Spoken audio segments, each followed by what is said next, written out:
according to the joint statement released after the meeting with the Burmese Burmese government ministers, you agreed to put aside differences and to cooperate with the government for the interests of the people.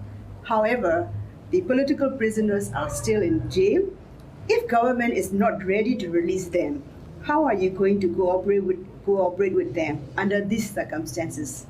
I don't think you can separate different elements of the process towards democracy. After all, the release of political prisoners is one of the aims of trying to democratize our country, that there may be no political prisoners. So I don't think you should separate it, and I don't think that you should make it a condition for talks. By talking to each other and by sorting out our differences, that could help us to hasten the release of political prisoners. And what would you like to advise the exiled Burmese community all over the world on should or shouldn't they come back to Burma at this stage? First of all, it's a personal decision. They must decide whether or not they want to come back under the circumstances. And for those who are interested in taking part in the political process of the country, then they've got to decide whether they want to take part in the political process in the way in which it is possible to do here in Burma, or in the way in which they have been moving throughout these years abroad. Certainly the conditions will not be the same in Burma as abroad. So it is for them to decide. When is the right time or appropriate time to lift Western sanctions against Burma?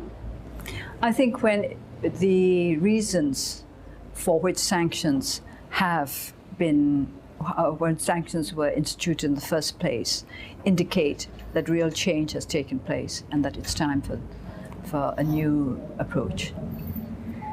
Some Western countries approach Burma on offering development aids. If they are ready to offer development aids, which sector should be the first priority?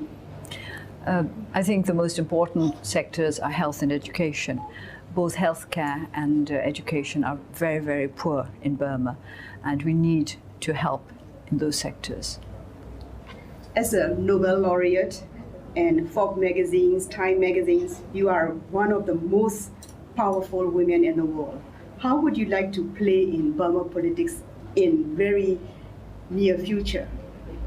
What I would like is to help establish a healthy political culture in Burma. It's not enough to have a transition to a democratic government. What we need are for democratic institutions to take firm root in this country. And I would like to be able to help in this process, to build up strong institutions for the future, not just a temporary change that may not last for more than several years.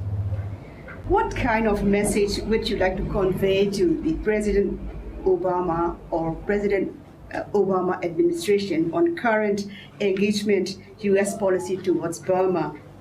First of all, I would like to say that I appreciate very much what the United States has done for the process of democratization in Burma. They've always stood firmly for democratization in Burma, and I'm particularly grateful to the members of Congress who have been such staunch friends and supporters all these years. And secondly, I would like them to continue with this support. I look forward to a time when we can work together as friends and colleagues to promote democratic values all over the world. Thank you very much.